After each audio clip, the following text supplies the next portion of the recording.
Hello students, income tax series में अभी तक जो हमने चैप्टर पढ़े वो हमारे पास थे सोर्स ऑफ इनकम, किस हेड से हम लोग इनकम अर्न करते हैं। तो आज की वीडियो में जो पूरा चैप्टर होने वाला है वो हम दो चैप्टर कवर करेंगे और दोनों ही थ्योरेटिकल चैप्टर्स हैं, इसमें कोई प्रैक्टिकल पॉइंट नहीं है। एक चैप्टर हम लोग फिनिश करने वाले हैं set of and carry forward और एक चैप्टर हम लोग खत्म करेंगे clubbing of income. Set of and carry forward का मतलब क्या होता है कि किसी भी हेड से अगर हमें लॉस हो जाता है और दूसरे हेड में प्रॉफिट है तो क्या हमें सेट ऑफ करने की परमिशन मिलेगी। इसमें हम पढ़ेंगे किससे कौन सी इनकम को सेट ऑफ करना है, कितने सालों तक सेट ऑफ करना है। क्लबिंग ऑफ इनकम में हम पढ़ेंगे क्या दो पर्सन मिलके एक आईटीआर फाइल कर सकते हैं, क्या तीन लोगों को मिलके एक फैमिली रिटर्न जा सकती है, क्या ऐसा कोई प्रोविजन है इनकम टैक्स में, क्या कोई माइनर अपने पेरेंट्स में इनकम को क्लब कर सकता है। तो ये प्रोविजन दो चैप्टर हम लोग फिनिश करेंगे। तो लेट्स स्टार्ट द वीडियो। मैंने पूरी क्लास को एक थ्योरेटिकल पॉइंट समझाया है session, and please you can download the notes also in given description box. उसमें ड्राइव का लिंक दिया हुआ है, you can download the notes easily, right. देखिए, क्लबिंग ऑफ इनकम हमारा टॉपिक है। क्लबिंग का मतलब क्या होता है? जोड़ना, क्लब कर देना। जैसे मान लीजिए एक घर है, उसमें हस्बैंड वाइफ है और दोनों अर्न करते हैं, है ना। या कोई भी पेरेंट है, पेरेंट्स में माँ बाप अर्न करते हैं प्लस बच्चा भी अर्न करता है। तो इनकम टैक्स में क्लबिंग का प्रोविज़न दिया गया है कि आप जरूरी नहीं है कि एक घर में 5 लोग हो तो 5 आईटीआर भरो, आप क्लब भी कर सकते हो। यानी घर में एक रिटर्न जा सकती है इनकम क्लब करके। लेकिन ऐसा नहीं कि पूरी फैमिली एक आईटीआर भर दे। 18 साल से ऊपर तो फिर आप मेजर कहलाते हो, फिर तो आपका पैन कार्ड बन जाता है, फिर तो आपका अकाउंट भी खुल जाता है, ठीक है। तो आपकी फिर सेपरेट आईटीआर जाती है, ठीक है। ठीक है, तो क्लबिंग का प्रोविजन का मतलब क्या है? इनकम टैक्स में कहीं कहीं पे आपको सुविधा के लिए क्लबिंग दिया गया है, कभी कभी कंपलसरी गवर्नमेंट को लगता है यहाँ पे रेवेन्यू का लॉस हो रहा है तो इसलिए क्लबिंग जबरदस्ती की गई है। बैकग्राउंड समझ में आया? What is clubbing of income? चलिए, तो क्लबिंग ऑफ इनकम में पहला पॉइंट मैं आपको समझा रहा हूं, payment of salary, commission etcetera to spouse, ठीक है। देखिए, अब इसमें 3 चीजें हम डिस्कस करेंगे। देखिए, मान लीजिए आप हस्बैंड वाइफ हैं, दोनों अर्न करते हैं, तो गवर्नमेंट कहती है कि अगर दोनों हस्बैंड वाइफ अर्न करते हैं तो जिसकी इनकम ज़्यादा है वो अपने उसमें क्लब करके एक आईटीआर भर सकता है। If husband wife both are earning, then जिसकी सैलरी ज़्यादा है वो क्लब करके अपनी एक आईटीआर फाइल कर सकता है। लेकिन ये तभी है जब दोनों एक ही ऑर्गेनाइजेशन में काम करते हैं, एक ही ऑर्गेनाइजेशन में, एक ही कंपनी में काम करते हैं, ठीक है। अब दिक्कत ये होती है, जैसे मान लीजिए कभी कभी आप ऑर्गेनाइजेशन में काम तो करते हैं लेकिन आप मालिक भी हैं, हिस्सेदार भी हैं या शेयर होल्डर हैं, तो किस में क्लब होगी? इनकम टैक्स कहता है जिसका सब्सटेंशियल शेयर है या सब्सटेंशियल जिसका ज़्यादा परसेंटेज है, 20% से ज़्यादा मतलब शेयर है, तो जो मालिक है उसके में कब होगी, चाहे वाइफ हो या हस्बैंड। क्योंकि ज़रूरी नहीं कि हस्बैंड अर्न करता है, वाइफ भी अर्न कर सकती हो सकता है बैंक में सीएमडी हो वाइफ और हस्बैंड क्लर्क हो, तो अलग अलग पद भी हो सकता है। तो फिर हम देखेंगे किसका सब्सटेंशियल इंटरेस्ट ज़्यादा है। लेकिन एक इनकम टैक्स कहता है कि अगर आपकी इनकम टेक्निकल नॉलेज पे है, आप प्रोफेशनल हैं, तो क्लबिंग नहीं होगी। जैसे मान लीजिए मैंने बताया एक हस्बैंड सीए और एक वाइफ है जो एक तरीके से एक्चुअरी हैं, दोनों ही प्रोफेशनल है, टेक्निकल नॉलेज है, तो क्लबिंग नहीं होगी, दोनों अलग अलग आईटीआर ही जाएंगी। बेनिफिट नहीं तो फिर आपकी इनकम अच्छी खासी है ना, फिर तो गवर्नमेंट कहती है फिर क्लबिंग से हमारा लॉस होगा, फिर दोनों की सैलरी अच्छी खासी होगी ना, तो क्लबिंग नहीं करने देंगे, ठीक है। अच्छा, तो ये आपका प्रोविजन खत्म हो गया। मैंने 3 चीज़ें बताई, टेक्निकल वाली बात बताई, 20% वाली बात बताई, और जिसकी इनकम ज़्यादा होगी वो भरेगा। तो इनकम टैक्स में पति पत्नी को बोला जाता है स्पाउस, पत्नी के लिए पति स्पाउस और पति के लिए पत्नी स्पाउस वर्ड यूज़ किया जाता है। प्रोविजन समझ में आ गया? सेकेंड पॉइंट देखिए क्या लिखा हुआ है, income from transfer of asset to spouse. Transfer of asset to spouse, यहाँ पे कंपलसरी क्लबिंग किया गया। कैसे? ध्यान से सुनिए। मान लीजिए एक हस्बैंड है, उनके नाम पे प्रॉपर्टी है, तो वाइफ उनकी अर्न नहीं करती, वाइफ अर्न नहीं करती, हाउस वाइफ है, तो उन्होंने अपनी प्रॉपर्टी जो है वाइफ के नाम कर दी, वाइफ के नाम से ले ली। अब वहाँ से रेंटल आ रहा है, उस प्रॉपर्टी से कहीं से इनकम आ रही है। अब वाइफ आईटीआर भरती ही नहीं क्योंकि इनकम उनकी इनकम है ही नहीं, और है तो बोलती 2.5 लाख तक ही है। तो अगर ऐसा है कि क्या किया, हस्बैंड ने वाइफ को प्रॉपर्टी ट्रांसफ़र करी और रियल ओनर तो हस्बैंड ही हुआ ना, तो दिखाने के लिए वाइफ है, तो फिर गवर्नमेंट कहती क्लब हो जाएगी, यानी वाइफ की इनकम को क्लब करके हम मानेंगे। ये है कंपलसरी क्लबिंग। ऐसा बहुत बार होता है कि वाइफ से डिडक्शन ले ली, कुछ प्रॉपर्टी पापा के नाम कर दी, नाम की ना है तो आप ही, है ना, तो फिर क्लब ही हो जाती है, ट्रांसफरर की इनकम में जुड़ती हो। लेकिन आप बोलोगे सर ऐसे कौन बताएगा, आपके मन में डाउट आएगा सर तुगलकाबाद ऐसे कई लोग हैं। मैंने बताया इनकम टैक्स एक लॉ है, जब कभी छापा पड़ेगा तब ये बातें निकल के आती हैं। अब बताओ तुगलकाबाद में या जहाँ हम रहते हैं कई ऐसे लोग हैं जो घर बैठे कमा रहे हैं किराए से, तो कोई ITR भरता है? करोड़ों रुपए तक कोई नहीं भर रहा, लेकिन ये तब इनकम टैक्स आता है जब आप पे कोई केस खुलता है तब। अब जैसे आज ही मैंने न्यूज़ पढ़ रहा था, कहीं छत्तीसगढ़ झारखंड में किसी कांग्रेसी नेता के घर में 200 करोड़ रुपए पाए गए। मान लीजिए, लॉ पढ़ा रहा हूँ मैं आपको। अब 200 करोड़ रुपए पाए गए हैं, अब वहाँ पे इनकम टैक्स का जाना बनता है। अब वहाँ पे इनकम टैक्स से सारे लॉ लगेंगे। क्या लगेगा? चल पढ़ाऊँ ना क्या? चलो तो मान लीजिए हाँ, तो जैसे उनके घर पे मान लीजिए 200 करोड़ रुपए पाए गए, तो अब इनकम टैक्स का कानून वहाँ जाता है।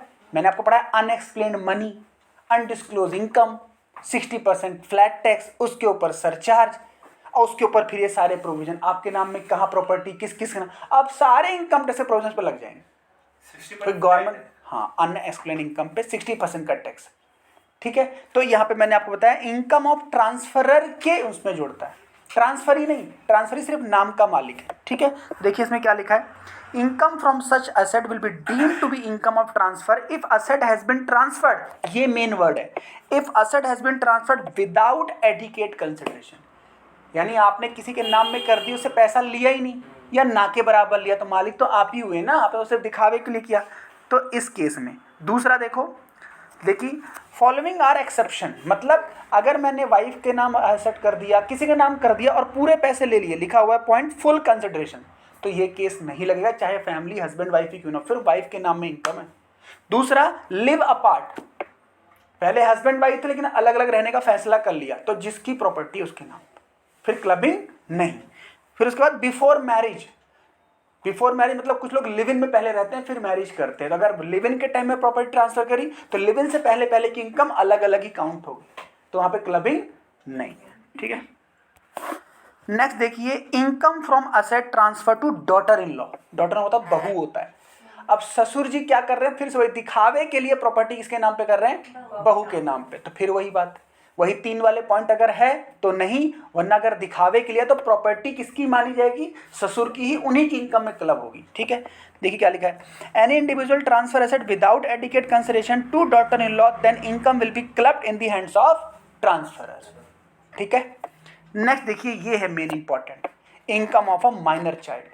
18 साल से कम को इंडिया में माइनर बोला जाता है, उसके ऊपर आप मेजर हो जाते हो तो आपके पास अधिकार बढ़ जाते हैं, शादी का अधिकार, स्वतंत्रता का अधिकार, लिव इन का अधिकार, सारे अधिकार आ जाते हैं। उसके पहले आप माइनर हैं तो आपके लिए गार्जियन जिम्मेदार होता है, ये हम पढ़ेंगे कॉन्ट्रैक्ट एक्ट में, कभी आप जब पढ़ेंगे कॉन्ट्रैक्ट एक्ट। ठीक है, तो माइनर के लिए क्या प्रोविजन है, देखो, when marriage subsist that it the income of the parent having higher total income, मतलब इसका एग्जाम्पल लेके चलते हैं, जैसे मान लीजिए मलाइका अरोरा खान और अरबाज खान दोनों हस्बैंड वाइफ थे, तो जब वो थे साथ रहते तो उनका एक बच्चा भी है, तो उन बच्चे की जो इनकम होगी वो किसकी होगी, पेरेंट की होगी। और पेरेंट में किसकी होगी, तो देखो आगे क्या लिखा है, व्हेन मैरिज सबसिस्ट, यानी मैरिज चल रही है, हंसी खुशी जीवन चल रहा है, तो इनकम ऑफ पेरेंट में क्लब हो जाएगी, किसकी इनकम, माइनर की। अब किस में क्लब होगी, रुक जाओ, when marriage does not subsist in the income of parent who maintain the child. अब दोनों अलग अलग रहते हैं, अरबाज और मलाइका, लेकिन आपने देखा होगा दोनों मिलते हैं बच्चे से, टीम बकायदा फोटो आती है, तो इसलिए इनकम टैक्स बोला कि जो बच्चे को मेंटेन करे, इसके पास बच्चा रहता है तो उसके इनकम क्लब हो जाएगी। अब किसके में क्लब होगी, समझ में आ गया, जिसके पास रहता है, अगर दोनों साथ है जिसकी इनकम ज्यादा होगी या जो कमाता होगा उसमें क्लब कर देंगे। ठीक है, या जो ऊपर सबसे ऊपर पढ़ाया था वही हस्बैंड वाइफ का रूल, उनमें से जो भर रहा है उसमें पेरेंट्स की इनकम को क्लब कर दें। आगे चलिए, लेकिन ये रूल नहीं लगेगा क्लबिंग वाला, कब, work done by him manually, labour work सुना है आपने, वैसे तो लेबर वर्क बैन है, चाइल्ड लेबर, लेकिन अगर मैनुअल कोई काम उसने किया है, हाथ से फिजिकल वर्क किया है, तो उसकी इनकम में क्लब होगी, या फिर क्लबिंग नहीं देंगे बस, क्योंकि आपने गलत काम किया है, उसे क्यों करवाया, या फिर उसी के नाम में इनकम होगा, टैक्स लगे या ना लगे वो बात अलग, क्लबिंग यहाँ पे नहीं होगी। दूसरा, माइनर के पास कोई स्पेशल नॉलेज, स्पेशल नॉलेज होता है सिंगिंग, एक्टिंग, बच्चे भी तो शाणे होते हैं आजकल, तो उनके पास कोई स्किल है, नॉलेज है, जिसके बेस पे अच्छा खासा कमा रहा है। आजकल आप यूट्यूब चला के देखो, यूट्यूबर बन जाते हैं बच्चे, लाखों रुपए करते हैं, इंस्टाग्राम से कमा रहे हैं बच्चे खूब। अगर क्लबिंग होती है तो 1500 रुपए की हमें मिलती है डिडक्शन, यानी अगर मान लीजिए इनकम क्लब हो रही है तो 1500 रुपये की क्या मिलती है, डिडक्शन मिलती है, 1500 रुपये माइनस हो जाएंगे, यानी 1500 से ऊपर की ही इनकम पे, माइनर पे आपकी इनकम पे कोई फर्क पड़ेगा। ये क्लबिंग हो गया हमारा, ठीक है।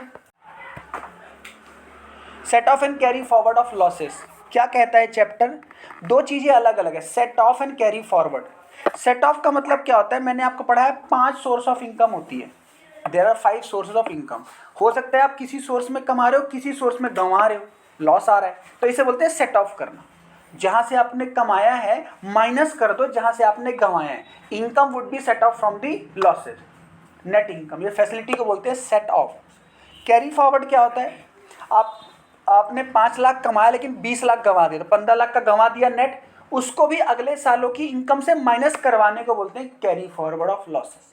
ये इनकम टैक्स में सुविधा दी गई है, लेकिन मोस्टली कहाँ होता है, बिजनेस में होता है। जो पीजीवीपी हेड है उसमें मोस्टली होता है, क्योंकि बिजनेस में अगर लॉस हो गया तो लॉस में उस साल तो टैक्स नहीं देना पड़ा, प्लस उस साल के लॉस को अगले साल की इनकम से भी माइनस करवा सकते हो। This is the benefit for the companies, set of and carry forward. तो सीए का दिमाग यही होता है, इसलिए लोग सीए रखते हैं, एडवाइजर रखते हैं, ताकि हमें आप बताओ कि लॉस में भी हमारा हौसला ना टूटे, टैक्स बचा लिया हम, है ना। और कई कंपनियां तो दिखाती ही लॉस है, तभी तो उन पर जांच पड़ताल होती है, टैक्स ऑडिट होती है, साला मैंने जो आपको पढ़ाया, इसे जांच पड़ताल सीए से करवाई जाती है कि चेक करो ये बुक में कमा रहा है लेकिन दिखा रहा लॉस है, इसकी इन्वेस्टमेंट बनती जा रही, कंपनी बढ़ती होती जा रही, लेकिन ये दिखा रहा लॉस है, ठीक है। तो इसलिए सेट ऑफ कैरी फॉरवर्ड का एक चैप्टर है। आप एक एक हेड पकड़िए। इनकम फ्रॉम सैलरी, तो इनकम फ्रॉम सैलरी में कानून कहता है कि इनकम फ्रॉम सैलरी में तो लॉस हो ही नहीं सकता। सैलरी में कभी होता है यार मेरी सैलरी कट गई, सैलरी या तो मिलेगी या नहीं मिलेगी, तो सैलरी में क्योंकि लॉस होता नहीं, इसलिए इसमें ना तो सेट ऑफ ना कैरी फॉरवर्ड, ठीक है। अब आइए इनकम फ्रॉम हाउस प्रॉपर्टी, ध्यान से देखिए, पहला पॉइंट मैंने लिखा है लॉस। अगर हाउस प्रॉपर्टी में लॉस हो गया तो it can be set of any income any head, यानी हाउस प्रॉपर्टी के लॉस को आप किसी भी हेड की इनकम से माइनस कर सकते हो। अब आप बोलोगे सर हाउस प्रॉपर्टी में लॉस कैसे आ सकता है, आ सकता है, पूछो कैसे। एनएवी तक निकालना आ गया, एनएवी के बाद 30% माइनस करते हैं, फिर उसके बाद इंटरेस्ट ऑन लोन माइनस करते हैं। अगर आपने घर बनाने के लिए लोन लिया है, अगर आपकी इनकम इतनी कम है कि वो लोन माइनस करने के बाद माइनस में आ गया तो लॉस हो गया ना, उस लॉस को आप किसी भी इनकम से माइनस कर सकते हैं। ये है सेट ऑफ। अब कैरी फॉरवर्ड में क्या है, अगर आपका लॉस इतना बड़ा है हाउस प्रॉपर्टी का कि 1 सालों में एडजस्ट नहीं हुआ तो 8 सालों तक ले जा सकते हो, कैरी फॉरवर्ड का 8 असेसमेंट ईयर तक बेनिफिट मिलेगा, ठीक है। अब कैपिटल गेन में ध्यान से पढ़िएगा। कैपिटल गेन 2 टाइप का होता है, लॉन्ग टर्म शॉर्ट टर्म। अगर लॉन्ग टर्म में कैपिटल लॉस आ गया तो ये सेट ऑफ किसी से भी नहीं होगा, सिर्फ कैपिटल लॉस से ही होगा, वो भी लॉन्ग टर्म वाले से।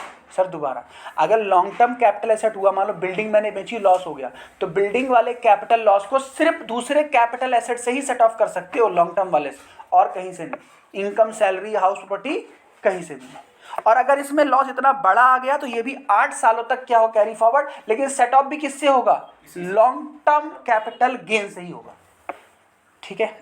चलिए शॉर्ट टर्म का क्या रूल है, इसका भी सेम है, लेकिन इसमें फायदा क्या है, शॉर्ट टर्म कैपिटल एसेट्स में लॉस हुआ तो शॉर्ट टर्म से भी एडजस्ट, लॉन्ग टर्म से भी एडजस्ट। और कैरी फॉरवर्ड के लिए क्या होगा, same, short term long term, किसी और हेड में नहीं जाते, सैलरी हाउस प्रॉपर्टी से एडजस्ट ये नहीं होते। समझ में आ रहा है। अब आ जाइए इनकम फ्रॉम अदर सोर्सेज। इसका अगर लॉस हुआ तो इसमें क्या लिखा है, ये किसी भी सोर्स से एडजस्ट कर लो, किसी भी सोर्स से आप इसकी लॉस को एडजस्ट कर सकते हो। कैरी फॉरवर्ड में लिखा है कैरी फॉरवर्ड इसमें नहीं अलाउ, इसका लॉस उसी साल एडजस्ट करना है, अगले सालों तक ये नहीं जाएगा, ठीक है।